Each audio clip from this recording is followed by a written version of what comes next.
In June of 2000, China banned console gaming. However, this government had no idea the insanity that would follow. Heading into the new millennium, China became a hotbed of gaming chaos, a new Wild West of sorts. And your favorite childhood gaming company, Nintendo, found themselves right in the thick of it. This story truly has it all. Friction caused by cultural differences, rapid historical change in a country's population and governance, thriving black markets and networks of bootleggers, and a company that got in way over their head trying to capitalize and fit their way into this landscape, only to realize that they had not prepared for the situation at hand. This is a chapter in Nintendo's history that has been neatly swept under the rug. A colossal failure hidden beneath all of their success during the last 3 decades. In researching this video, I stumbled on more odd twists and turns than I ever could have imagined. From a Jackie Chan endorsement, to bizarre Mario bootlegs, to even a secret Chinese exclusive speedrunning advantage, I couldn't believe how deep this rabbit hole went. If this sounds interesting to you, stick with me as we explore the wild story of Nintendo's attempt to infiltrate the impenetrable force field that was the gaming market of China.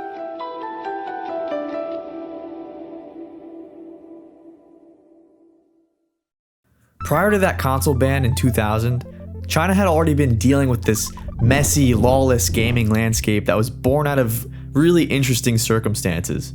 So how did this all happen in the first place? Well, finding a starting point for this story is tricky, as you can go back years and find more nuance than you could ever imagine. And I'm not nearly qualified enough to dig into the socio-political climate of this nation during this time period, but I'll still try my best to kind of set the stage. As console gaming began to sweep the world in the late 1970s with Atari's introduction of the 2600, China remained preoccupied with an intense period of change marked by the death of Chairman Mao Zedong in 1976. This moment in history left the nation riddled with political conflict and sweeping cultural change. There was a new generation of youth born into a culture rapidly changing before their eyes as the country experienced rapid reform. In fact, from the moment that this reform began, China had developed one of the fastest growing economies the world has ever seen, bringing over 800 million people out of extreme poverty between 1978 and 2018. Although they had missed out on that first wave of gaming, the seeds were planted as China began to modernize and open up to the rest of the world. So heading into the 1980s, gaming companies were salivating looking at this growing market.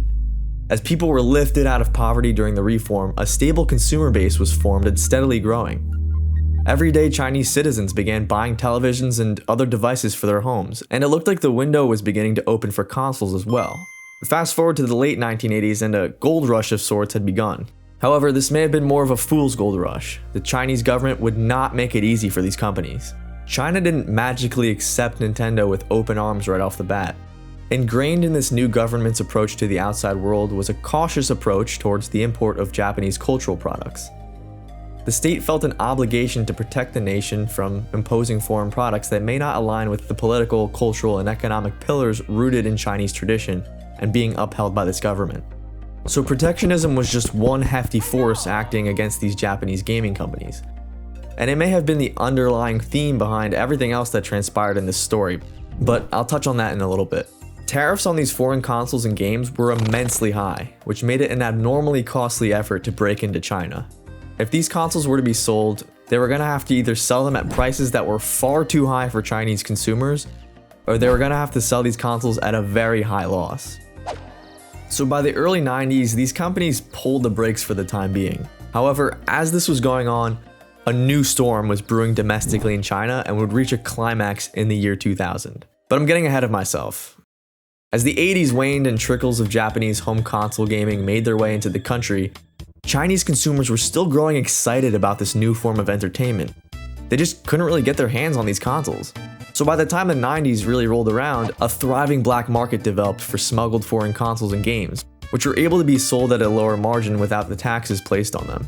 And although these sellers were able to get the consoles in without tariffs, the price point for a real Famicom was set at around 1,500 yuan, or about $400. This was still an extremely unreasonable price for average people at that time. In 1990, the average yearly wage in China was just over 2,000 yuan. This figure would steadily increase over the course of the 90s, but the point still stands. Chinese gamers needed a cheaper alternative. So these underground console distributors were joined by a much stronger force, the growing piracy industry. Perhaps another symptom of that protectionism that I spoke about earlier, combined with the desire to grow economically, the climate of China's manufacturing industry encouraged domestic tech products. So local companies saw the demand for these consoles and this huge opportunity and began to make their own knockoff versions of Japanese consoles, most notably the Famicom. Now, the Famicom, or NES as we know it in America, it was pretty easy to replicate if you had the money and resources. And the country's underdeveloped intellectual property laws at the time left a lot of room for this to take place. Thus, an entire industry of NES clone production was born. And it boomed. One company stood above the rest, Subor, with their Famiclone line of consoles named the Little Tyrant, or Little Emperor. Subor entered the market after struggling to sell arcade machines, and they gained much success with their first Famicom clone called the D25 machine. For the much cheaper cost and excellent repair services, Subor quickly earned fame and fortune in China. In 1993, they further solidified themselves as a dominating force in this Famiclone war by portraying their next clone as an education-first machine. It looked like a normal keyboard, but strangely had a cartridge slot on top. It was marketed as the Little Emperor Education Machine. With this move, parents' concerns were somewhat eased as they figured it could be a powerful learning tool. And kids were satisfied as well, knowing that as soon as their parents stepped out of the room, they could slam in their copy of Mario 7 in 1. This little keyboard console hybrid sold 20 million units during its time of production, and even ended up receiving an endorsement from the legendary actor Jackie Chan, which is kind of weird looking back. So the consoles were readily available, but what about the games? So you had the option of playing first-party software smuggled in at a higher price, but as with the consoles themselves, these were not as popular as they were just hard to obtain.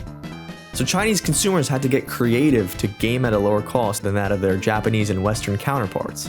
Another huge industry of software bootleggers filled in this gap, and if you dig around the internet, which I highly recommend doing because it's a lot of fun, you would be shocked to see what was released. A very common theme that you'll see was taking the guts of very popular games and slapping together different assets of popular IPs like Mario and eventually Pikachu after Pokemon took over the world. Like this hilarious game, which was released sometime in the early 90s, called Kart Fighter, which literally takes the gameplay of Street Fighter 2 and replaces the fighters with your favorite Mario characters. Then there's Pokemon 2, which is just Adventure Island 3 with Pikachu as the main character. The options were limitless, and although the lack of quality control and regulation made for some hilarious and abysmal games, some titles that I've come across are just downright impressive. I gotta say, the ability that some of these developers had to push the NES software to its limits is kinda awesome. Like this port of Final Fantasy VII, almost a respectable 2D recreation of the game. Or this NES port of Pokemon Gold, which genuinely also looks like a solid recreation. Until you pick up on some oddities like the reuse of Gen 1 overworld sprites and Professor Oak cloning himself in the same room. And these bootleggers still have some life to this day, evidenced by the fact that you can actually buy bootlegs for Angry Birds or this Minions platformer, both for the NES. One of the biggest trends among Chinese gamers was getting these all-in-one games, referred to as multi-carts. You've probably seen them before, played and joked about by your favorite YouTubers. They were essentially just cartridges with a ridiculous amount of hacked games loaded into them. Sometimes bizarre, chopped up obscure games with Mario thrown in there, sometimes more blatant complete rips of games. These games delivered ridiculous promises, like this one called 700 in 1, which really only had 26 unique games, with the rest of them being repeats. The beauty of these multi-carts from an outsider's perspective is just how ridiculous some games found inside can be.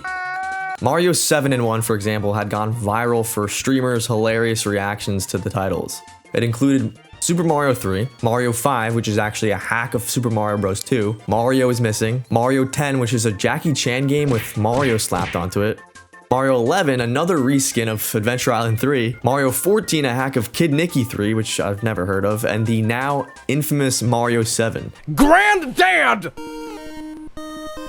Flintstones? This counterfeit industry was a roaring business in the 90s. Droves of entire companies dedicated to making and selling cheap knockoff consoles and pirated software. These companies ended up dying out due to the rise of the internet and online file sharing, as well as the looming cloud of increased copyright protection. Subor's market share gradually slipped as consumer wages increased and 32-bit computer prices became more affordable as well. In fact, the mastermind behind the Little Emperor's success, Tuan Yongping, ended up leaving Subor in 1995 due to ownership disputes with the parent company. He ended up founding a jack-of-all-trades tech company called BBK Electronics, and became one of the richest men in China, just as his old employer and many other Famiclone companies fell to the wayside. But anyway, Pandora's box had been opened. The foundation of China's gaming industry was built with this glorious cycle of knockoffs and pirating. And as ridiculous and fun as these bootlegs are, it's also important to realize just how impactful these cheap games were for this new generation of gamers. People who couldn't afford to buy a lot of new games now had a ton of options and exposure to a wide variety of types of games at a fraction of the price. More accessibility was great for these consumers. But in my opinion, this also posed a big problem for Nintendo's long-term plan for expansion in China. You see, for kids like me growing up in America, the favorable landscape for Nintendo allowed them to advertise and offer us games that kept the company at the forefront of our minds. But this presence wasn't really felt in China.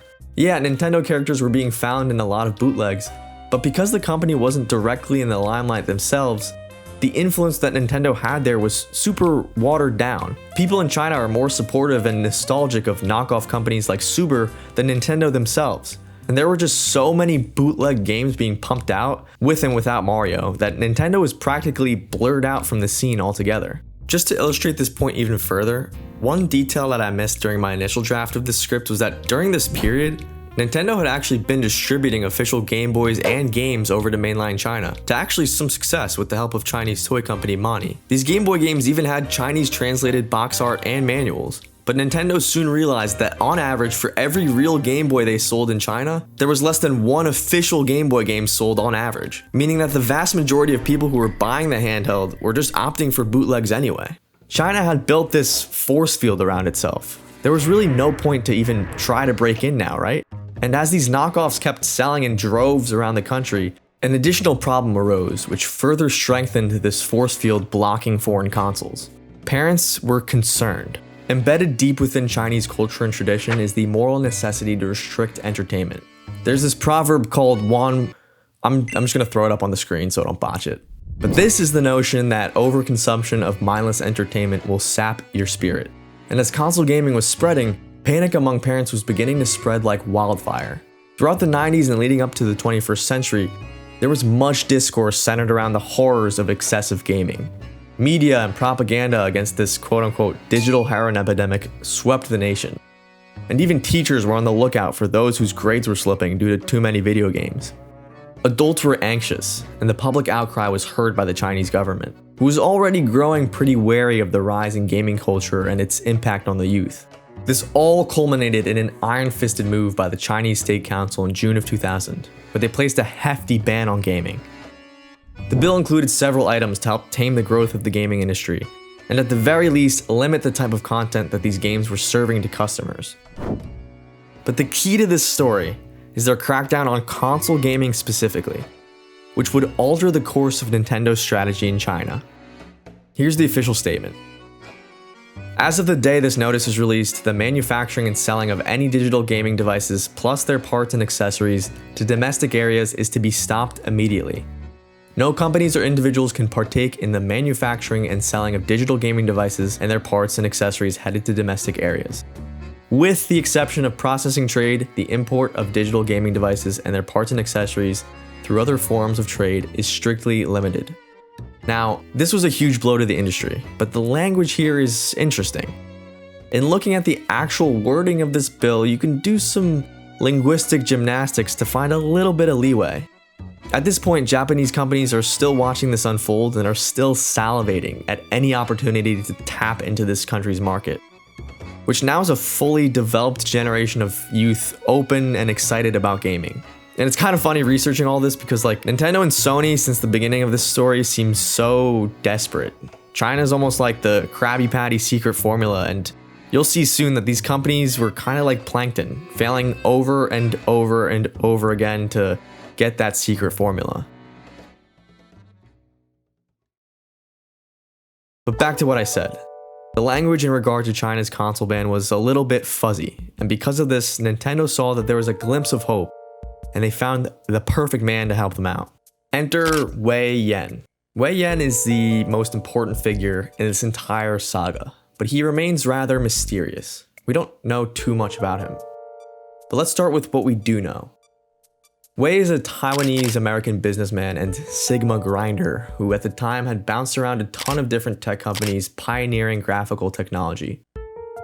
During his time at Silicon Graphics, he led the development of OpenGL, an immensely influential API for 2D and 3D graphics that became used by countless things that you know, from Minecraft to Adobe Premiere Pro to even Blender. In a world that praises the likes of Shigeru Miyamoto and Satoru Iwata, Wei Yan sounds like a rather unassuming name, but this man would play a pivotal role in Nintendo's fight for Chinese market share.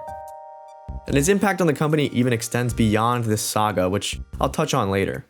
Yan saw Chinese parents' concerns for the gaming content that the youth was consuming, and he saw that Nintendo, with their traditionally family-friendly games, had a direct in with concerned consumers. So with Yan's help, Nintendo got to work by first creating a Chinese shell company called iQue in December 2002. This helped gain some slack from the Chinese government as they positioned themselves as a domestic, local Chinese company. With the language peculiarities of the ban, they knew they couldn't just start shipping out N64s and GameCubes without any problems, because those are certified straight-up home consoles, and they were Japanese. A nightmare combination for this market. But what if there was another way? You see, there's nothing in this ban that explicitly targets anything mobile or handheld, so Nintendo took this and ran with it. Just 11 months after the formation of iQue, they released a completely new device specifically for the Chinese market. It was designed like an N64 controller, but the kicker was that the entirety of the console's computing power was baked into the controller itself, and games were loaded into a proprietary memory card. No cartridges, one cable, you just had to plug the controller into your TV and boot it up. This allowed them to paint this device as a handheld console. And they took an extra step to cover themselves by calling it an entertainment player system. Again, the wording of this device was key as it avoided being lumped in with what the Chinese government had referred to as a video game console. Boom, the Chinese government couldn't shut this down technically, as they had successfully bended their strategy around the ban. And the brilliant move of digital-only games loaded into the memory card not only helped curb piracy, but also achieved easier import, which allowed for reduced prices for this market. The iQue player honestly was a truly fascinating piece of technology. It looks like something a modder nowadays would flex. It was also reported that this console would even feature classic games from the NES and SNES, but that idea was later scrapped.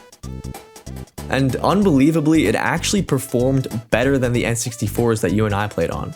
Small tangent, this console, while mainly faded into obscurity, has actually maintained significant importance in the speedrunning community. For example, in this comparison that I'm showing you right now, after excluding the speedrun's differences in execution, the iQue player's faster processing and text shaved off 13 seconds in this Ocarina of Time run. For speedrunners, this is a pretty significant difference. Sorry for the tangent, I just love that if there's any community that could bring some relevance to this once forgotten console, it's the speedrunning community. But anyways, the iQue player came with one full game, Dr. Mario 64, and 4 timed trials for Mario 64, Wave Race 64, Star Fox 64, and Ocarina of Time. If you wanted to get these full games, you had 2 options. You can go to an iQue kiosk, which can be found around China, typically at like gas stations or retail stores, kind of like Redbox. There you would be able to purchase and upload the games to your memory card. Soon after this though, they launched a full website where you could download games from home. It would have been done eventually anyways, but in the year 2003, we're already starting to see innovation here that wouldn't be seen for several years from Nintendo, or a lot of other companies for that matter. Late president of Nintendo, Satoru Iwata, wanted this console to get into the hands of as many people as possible. So they sold the console for a whopping 598 yuan, which is 72 bucks, with games being offered for as little as 48 yuan, $6. You were also able to play multiplayer by purchasing an accessory called the iQue Family Package, kind of like the GameCube adapters you would buy for your Switch to play Smash today. They even had plans for online multiplayer as well. This console's awesome. I'm kind of mad that we didn't get it, to be honest with you. Nintendo finally did it. The iQue was released in China, and you would think that this would have a happy ending. Our favorite, quote-unquote, underdog corporation, never giving up, pushing through and relying on innovation in a dire situation to find resounding success like an Apollo 13 situation. But but there were still major hurdles that prevented it from sticking. In fact, the writing was on the wall all along.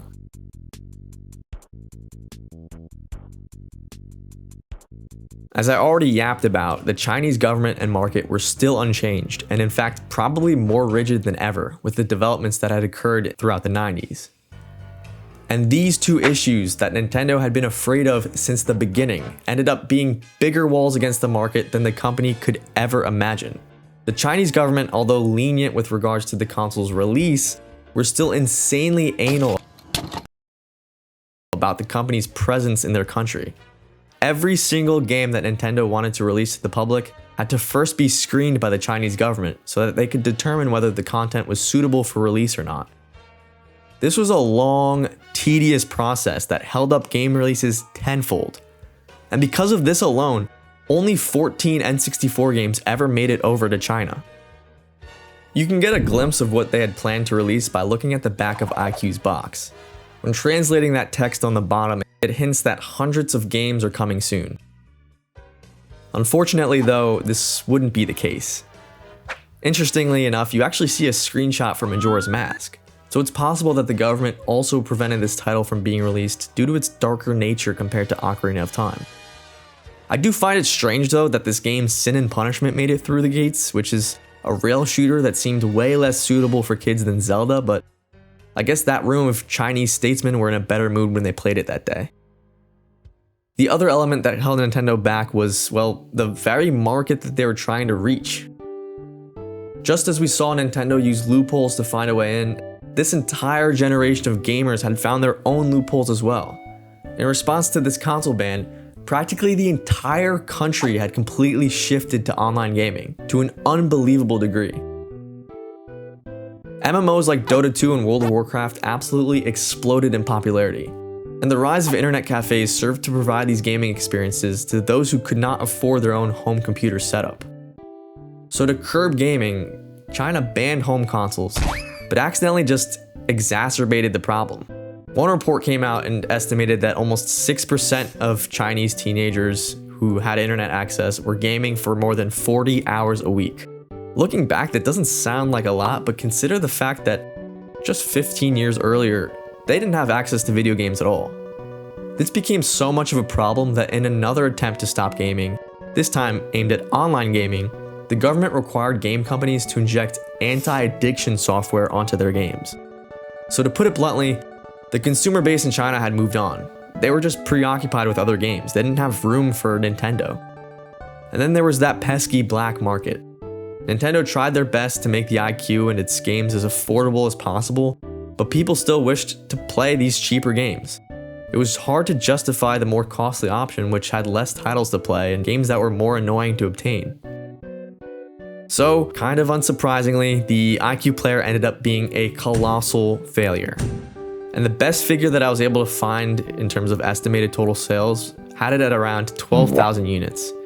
It's unclear if these were initial launch numbers or the total lifespan, but aspiring to reach a market of hundreds of millions of gamers, only to sell less units than Chicken Little for the Game Boy, is a failure to say the least. I don't actually know how many units of Chicken Little were sold, but I just thought that was like kind of funny. So keep it in the video.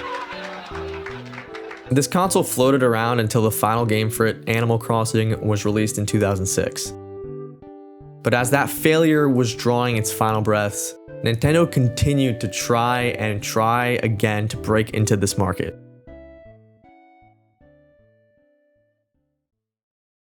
It's a common cliche that Einstein never actually said that insanity is doing the same thing over and over again and expecting different results. And if that's actually the case, Nintendo during this time was absolutely crazy.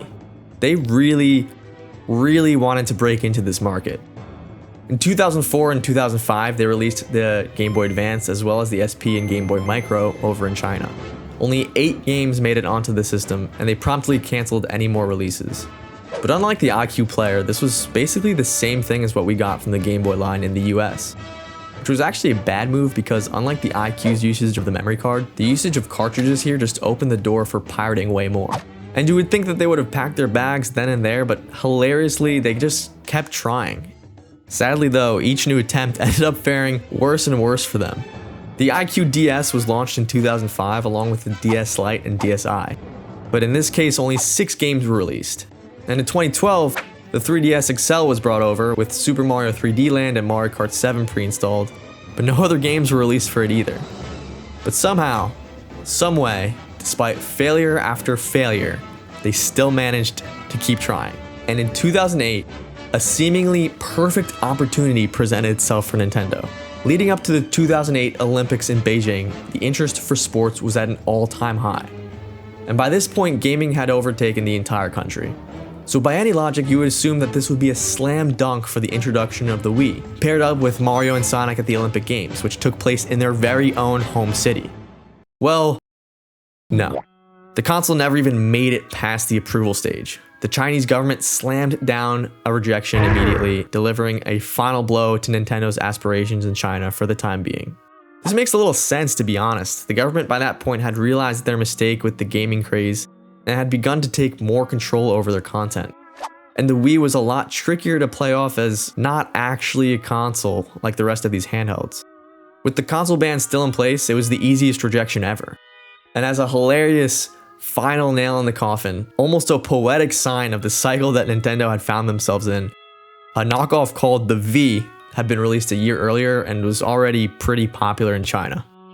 And with this fatal moment, Nintendo had officially began to retreat from China.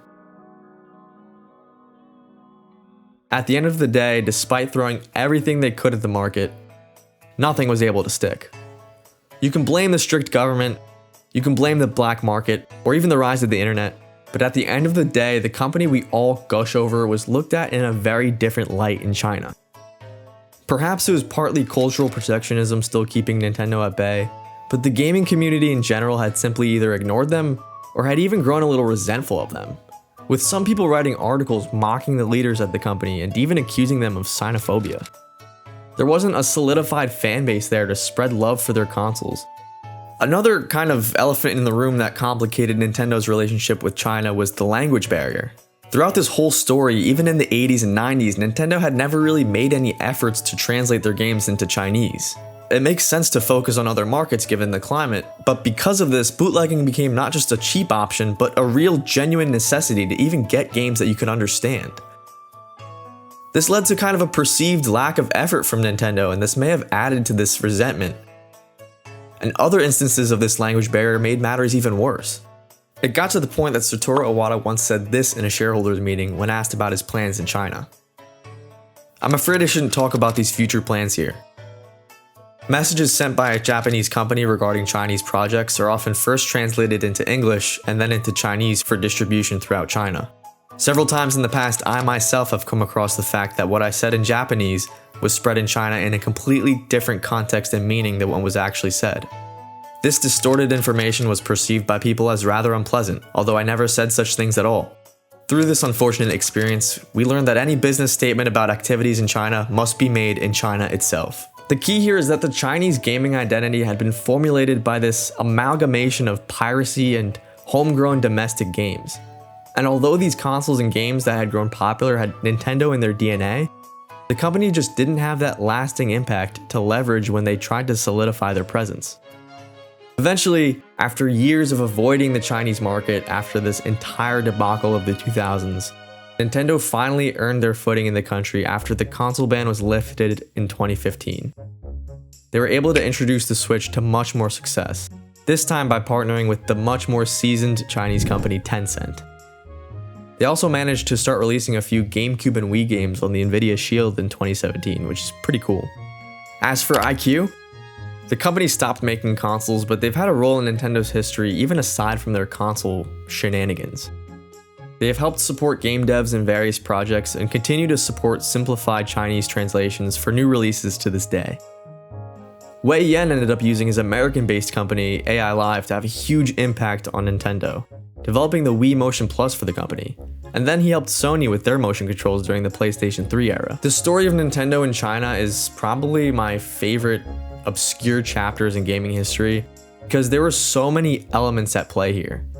From the traditions, changing culture and politics of China, to the impressive figures that helped this all unfold, There is a ridiculous amount of interesting things to dig further into.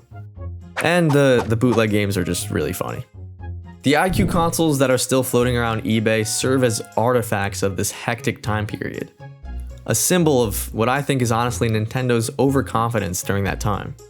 At the end of the day, all we can do is look back on this era and appreciate that despite this overconfidence, the layers of ingenuity and technology was way ahead of its time with the iQue player, and it's truly something to behold. And there's no doubt a reasonable what if to ask if this thing had really taken off in China like Nintendo thought it would. Would you have purchased this thing? Thanks for watching.